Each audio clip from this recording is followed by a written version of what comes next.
जय श्री कृष्णा। राधे राधे। आज चैत माह के शुक्ल पक्ष की द्वादशी तिथि है और आज कामदा एकादशी व्रत का पारण किया जाएगा। हमारे सनातन धर्म में एकादशी का बहुत ही अधिक महत्व माना जाता है। चैत माह के शुक्ल पक्ष में पड़ने वाली एकादशी को कामदा एकादशी के नाम से जाना जाता है। कामदा एकादशी सभी एकादशियों में श्रेष्ठ होती है। इस एकादशी का व्रत करने से हमारी सारी मनोकामनाएं पूर्ण होती है और हमारे जन्म जन्मांतर के पाप भी नष्ट हो जाते हैं। पूरे विधि विधान से एकादशी का व्रत रखने से श्री हरि विष्णु भगवान की विशेष कृपा प्राप्त होती है और मृत्यु के बाद वह जीव मोक्ष का अधिकारी होता है।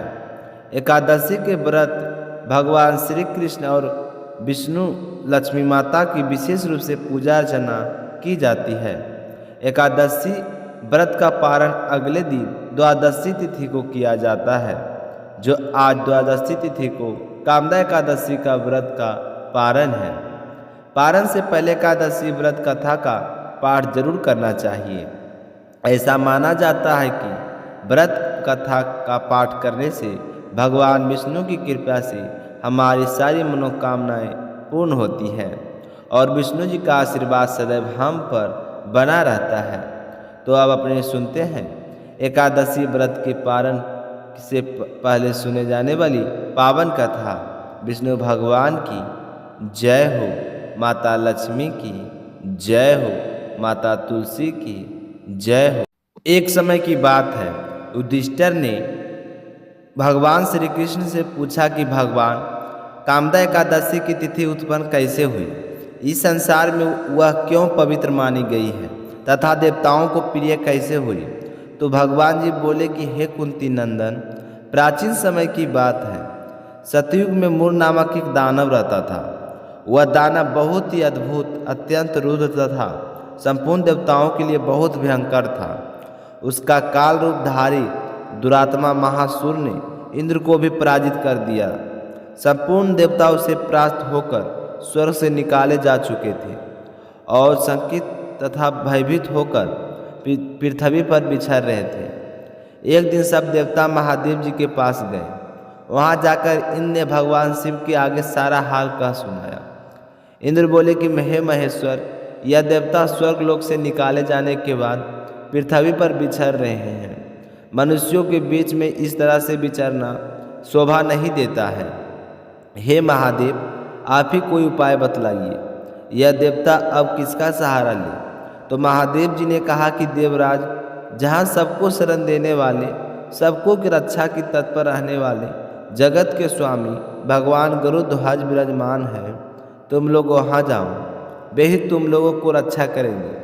भगवान श्री कृष्ण कहते हैं कि युधिष्ठिर जी महादेव जी की बात सुनकर परम बुद्धिमान देवराज इंद्र संपूर्ण देवताओं के साथ क्षीर सागर में गए, जहाँ भगवान गदाधर सो रहे थे। तो इंद्र ने वहाँ जाकर हाथ जोड़कर उनकी स्तुति की और बोले कि हे देवेश्वर, आपको नमस्कार है। देव आप ही पति है, आप ही मति हैं, आप ही कर्तहर्ता हैं, आप ही कारण हैं, आप ही सब लोगों की माता और आप ही जगत के पिता हैं। देवता और दानव ही आपको वंदना करते हैं। हे पुंडरीकाक्ष, आप दैत्यों के शत्रु हैं। मधुसूदन, आपको लोगों की रक्षा कीजिए। हे प्रभु जगन्नाथ, अत्यंत उग्र स्वभाव महाबली मूर नामक दैत्य ने इन संपूर्ण देवताओं को हराकर स्वर्ग से निकाले दिया है। भगवान, हे देवेश्वर, हे शरणागत वत्सला, सारे देवता भयभीत होकर आपकी शरण में आए हैं। दोनों विदानवों का विनाश करने वाले कमल नयन भक्त वत्सल देवेश्वर जनार्दन, हमारी रक्षा कीजिए, रक्षा कीजिए। हे भगवान, शरण में आए हुए देवताओं की सहायता कीजिए। तो इंद्र की बात सुनकर श्री हरि विष्णु भगवान बोले कि देवराज, यह दानव कैसा है, उसका रूप और बल कैसा है तथा उस दुष्ट के रहने का स्थान कहाँ है। तो इंद्र बोले कि हे देवेश्वर, पूर्व काल में ब्रह्मा जी के वंश में तालजंग नामक एक महान असुर उत्पन्न हुआ था, जो अत्यंत भयंकर है। उसका पुत्र मूर्दित्य के नाम से विख्यात है। वह भी अत्यंत उत्कृष्ट, महापराक्रमी और देवताओं के लिए बहुत ही भयंकर है। चंद्रावती नामक से प्रसिद्ध एक नगरी है, उसी में वह स्थान बनाकर निवास करता है। उस दैत्य ने सारे देवताओं को परास्त करके स्वर्गलोक से बाहर बिठा दिया और उसने एक दूसरे ही इंद्र को स्वर्ग से सिंहासन पर बिठाया और अग्नि, चंद्रमा, सूर्य तथा वायु भी उसने दूसरे ही बनाए हैं। हे जनार्दन, मैं सच्ची बात बता रहा हूँ, उसने सब जगह पर दूसरों को नियुक्त कर दिया है। देवताओं को तो उसने प्रत्येक को अपने अपने स्थान से वंचित कर दिया है। तो इंद्र की बात सुनकर भगवान श्री हरि विष्णु बड़ा ही गुस्सा आया। उन्होंने देवताओं के साथ लेकर चंद्रावती नगरी में प्रवेश किया। भगवान गदाधर ने देखा कि दैत्यराज बारंबार गर्जना कर रहे हैं। उससे परास्त होकर संपूर्ण देवता दसों दिशाओं में भाग रहे हैं। अब वह दानव भगवान विष्णु को देखकर बोला कि खरारा खरारा। उसके यह ललकार सुनकर भगवान विष्णु के नेत्र क्रोध से लाल हो गए। वे बोले कि अरे दुष्ट दुराचारी दानव, मेरे इन भुजाओं को देख। यह कहकर भगवान श्री हरि विष्णु ने अपने दिव्य बाणों के सामने आए हुए दानवों को मारना शुरू कर दिया। तो दानव भयभीत होकर हो उठे। हे पांडुनंदन, तत्पश्चात श्री हरि विष्णु ने द्वितीय सेना का चक्र का प्रहार किया, तो उस प्रहार से छिन्न भिन्न होकर सैकड़ों योद्धा मौत के मुंह में चले गए। इसके बाद भगवान मधुसूदन बद्रिका धाम को चले गए। वहाँ सिहावती नाम की एक गुफा थी जो 12 योजन लंबी थी। हे पांडुनंदन, उस गुफा में ही एक दरवाजा था। भगवान विष्णु उसी में सो गए। वह मूल दैत्य भगवान को मार डालने के उद्देश्य से उनके पीछे पीछे लगा ही रहता था, तो उसने भी गुफा में प्रवेश कर लिया। वहाँ भगवान के रोते हुए देखकर उसे बड़ा ही हर्ष हुआ। उसने सोचा कि यह दानवों को भय देने वाला देवता है, इसलिए कोई संदेह नहीं, आज मैं इसे मार डालूंगा। दानव के इस प्रकार विचार करते ही भगवान विष्णु के शरीर से एक कन्या प्रकट हुई, जो बड़ी ही रूपवती, सौभाग्यशालिनी तथा दिव्य अस्त्र शस्त्रों से सुशोभित थी। वह भगवान श्री हरि विष्णु के तेज के अंश से उत्पन्न हुई थी। उसका बल और पराक्रम महान तथा दैत्यमुर ने उस कन्या को देखा। कन्या ने युद्ध का विचार करके दानव के साथ युद्ध के लिए याचना में की। युद्ध छिड़ गया। कन्या सब प्रकार के युद्ध कला से निपुण थी, लेकिन वह महान असुर उस कन्या के हुंकार मात्र से ही जलकर राख हो गया। दानव के मारे जाने पर भगवान जाग उठे। उन्होंने दानव को धरती पर इस प्रकार प्राण पड़ा देखकर कन्या से पूछा कि मेरा यह स्तूप अत्यंत उग्र और भयंकर था, इसका वध किसने कर दिया? तो वह कन्या बोली कि हे स्वामी, आप ही की तो प्रसाद से मैंने इस महादैत्य का वध किया है। तो श्री भगवान जी ने कहा कि कल्याणी, तुम्हारे इस कर्म से तीनों लोगों में मुनि और देवता आनंदित हुए हैं, अतः तुम्हारे मन में जैसे भी इच्छा हो उसके अनुसार मुझसे कोई वर मांग लो। देव दुर्लभ होने पर भी वह वरदान मैं पूरा करूँगा, इसमें कोई संदेह नहीं है। निसंकोच कहो। उस दिन एकादशी तिथि थी। उसने कहा कि हे प्रभु, यदि आप मुझे पर इतना प्रसन्न है तो मैं आपकी कृपा से सब तीर्थों का प्रधान, समस्त विघ्नों का नाश करने वाली हूँ तथा इस प्रकार का सिद्धि देने वाली देवी हूँ। हे जनार्दन, जो लोग आपकी भक्ति रखते हुए आज के दिन उपवास करेंगे उन्हें सब प्रकार की सिद्धि प्राप्त हो। हे माधव, जो लोग उपवास बिना भोजन के अथवा एक वक्त भोजन ग्रहण करके मेरे व्रत का पालन करें, उन्हें आप धन्य धान और मोक्ष प्रदान करें। परम दयालु भगवान श्री हरि विष्णु बोले कि कल्याणी, तुम जो कहती हो वह सब पूर्ण होगा। आज एकादशी तिथि है तो तुम एकादशी के नाम से जानी जाओगे। तो ऐसा वरदान पाकर महात्मा एकादशी बहुत ही प्रसन्न हुई। दोनों पक्षों की एकादशी समान रूप से कल्याण वाली होती है। इसमें शुक्ल और कृष्ण का भेद कभी नहीं करना चाहिए। यदि उदय काल में थोड़ी सी एकादशी, मध्य में पूरी द्वादशी तथा अंत में किंचित त्रयोदशी हो तो तिरस्पता एकादशी कहलाती है। ऐसी एकादशी भगवान को बहुत ही प्रिय होती है। यदि एक त्रिपस्पदा एकादशी का उपवास कर लिया जाए तो 1000 एकादशी व्रतों का फल प्राप्त होता है। इस प्रकार द्वादशी में पारण करने पर 1000 गुना का फल माना गया है। अष्टमी और एकादशी, षष्ठी तिथि और चतुर्थी को यह तिथि पूर्व तिथि से विध हो तो उनमें व्रत नहीं करना चाहिए। परिवर्तनी तिथि से युक्त होने वाले पर इनमें उपवास का विधान है। पहले दिन में और रात में भी एकादशी हो तथा दूसरे दिन केवल प्रातःकाल एवं दंड एकादशी भी हो तो पहली तिथि का परित्याग करके दूसरे दिन की द्वादशी एकादशी को ही उपवास करना चाहिए। यह विधि मैंने दोनों पक्षों की एकादशी के लिए बताई है। जो मनुष्य एकादशी का उपवास करता है वह वैकुंठ धाम को जाता है। साक्षात भगवान गुरु ध्वज विराजमान रहते हैं। जो भक्त हर समय एकादशी के महात्म्य का पाठ करता है उसे 1000 गौ प्रदान पुण्य फलों की प्राप्ति होती है। जो कोई भक्त दिन या रात में भक्ति पूर्वक इस महात्म्य को सुनते हैं या पढ़ते हैं वे निसंदेह ब्रह्म हत्या आदि पापों से मुक्त हो जाते हैं। एकादशी के समान पाप नाशक व्रत दूसरा नहीं है। तो अब सुनेंगे हम दूसरी कहानी। एक समय की बात है, सब धर्मों को ज्ञाता, वेद और शास्त्रों के अर्थ ज्ञान के में प्रांगत, सबके हृदय में रमन करने वाले, श्रीमान नारायण के तत्व को जानने वाले तथा भगवत परायण भक्त शिरोमणि प्रहलाद जी जब सुखपूर्वक बैठे हुए थे तो उस समय उनके समीप सब धर्म का पालन करने वाले महर्षि जन कुछ पूछने के लिए वहाँ आए।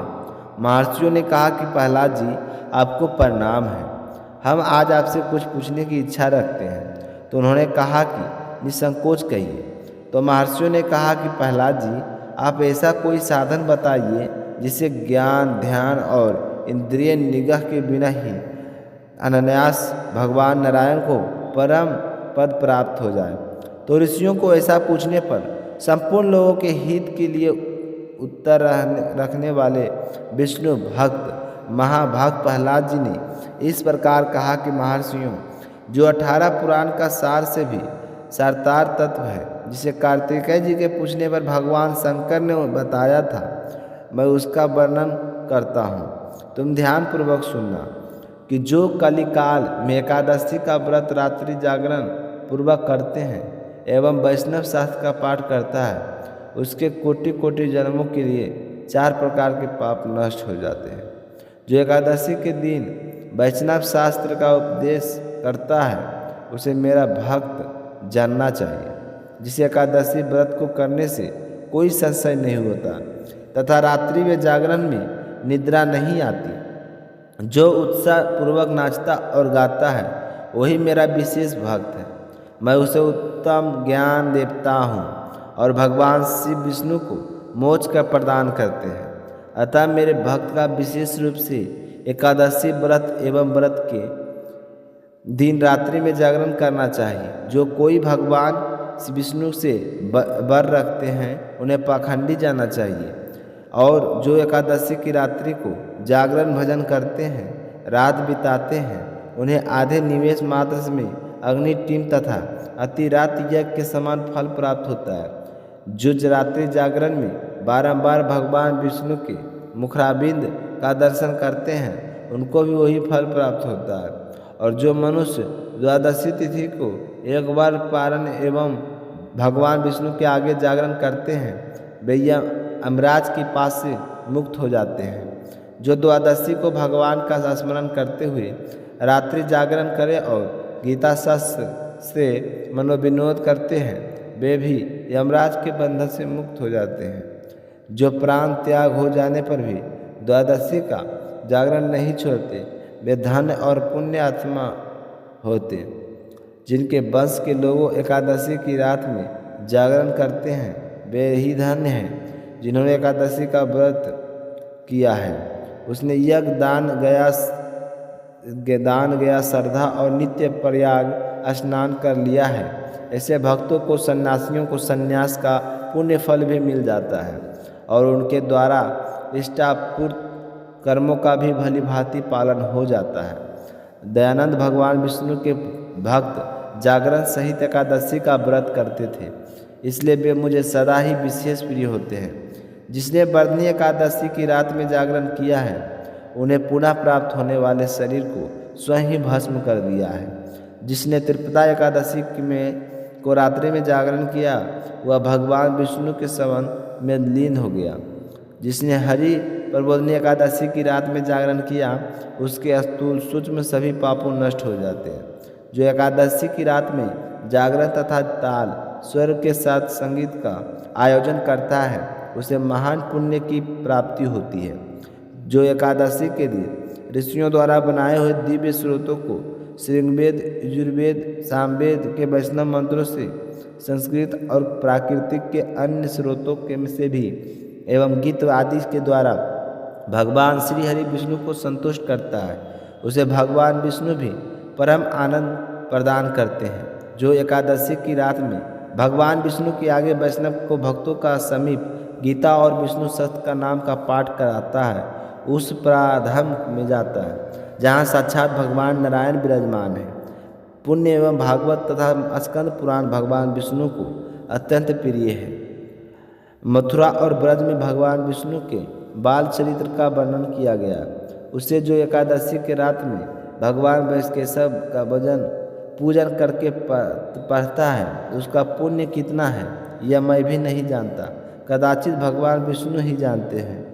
तो पुत्र भगवान के समीप गीत नित्य तथा श्रुत पाठ का आदि में जो फल प्राप्त होता है, वही काली काल में श्री हरि के समीप जागरण करते हैं। समय विष्णु सहस्त्र पाठ नाम का गीता तथा श्रीमद् भागवत का पाठ करने से सहस्त्र गुण होकर मिलता है। जो श्री हरि के समीप जागरण करते समय रात में दीपक जलाता है, तो उसका पुण्य 100 कल्पों में भी नष्ट नहीं हो जाता। तो व्रत के साथ रात्रि जागरण एवं मंजरी सहित तुलसी दल से भक्ति पूर्वक श्री हरि विष्णु की पूजा करता है, उसका पुनः इस संसार में जन्म नहीं होता। स्नान, चंदन, लेप, धूप, निवेद तथा तंबू का यह जागरण काल में भगवान विष्णु को समर्पित है। तो ऐसा करने से अच्छे पुण्य फलों की प्राप्ति होती है। कार्तिकेय जो भक्त मेरा ध्यान करना चाहता है, वह एकादशी की रात्रि में श्री हरि विष्णु के समीप भक्ति पूर्वक जागरण करे। भगवान एकादशी के दिन जो लोग जागरण करवाते हैं, उनके शरीर में इंद्रियों आदि देवता का आकर स्थित हो जाते हैं। जो जागरण काल में भगवान महाभारत का पाठ करते हैं, तो वे उस प्राधाम में जाते हैं जहाँ सन्यासी महात्मा जाया करते हैं, जो उस समय श्री रामचंद्र जी एवं चरित्र का दशकंड वध पढ़ते हैं। हे योगवेत्रताओं की गति को प्राप्त करते ही जिन्होंने श्री हरि के समीप जागरण, उन्होंने 4 वेदों को स्वाध्याय, देवताओं का पूजन, यज्ञों का अनुष्ठान तथा सब तीर्थों में भी स्नान कर लिया। श्री कृष्ण से बढ़कर कोई देवता नहीं और एकादशी के व्रत के समान दूसरा कोई व्रत नहीं। जहाँ भगवान शस्त्र है, भगवान विष्णु के लिए जहाँ जागरण किया जाता है, जहाँ शालिग्राम शिला स्थित होती है, वहाँ साक्षात भगवान विष्णु स्वयं उपस्थित होते हैं। तो मैं आपको एकादशी व्रत की विधि बतलाता हूँ। दशमी की रात्रि को पूर्ण ब्रह्मचार्य का पालन करें। भोग विलास से दूर रहकर एकादशी के दिन सुबह लकड़ी की दतवन करें। इस दिन पेस्ट का प्रयोग नहीं करना चाहिए। नींबू, जामुन या आम के पत्ते लेकर चबा लें और उंगली के से अपने गले को शुद्ध कर लें। वृक्ष से इस दिन पत्ता तोड़ना वर्जित होता है, अतः स्वयं गिरे हुए पत्तों का सेवन करना चाहिए।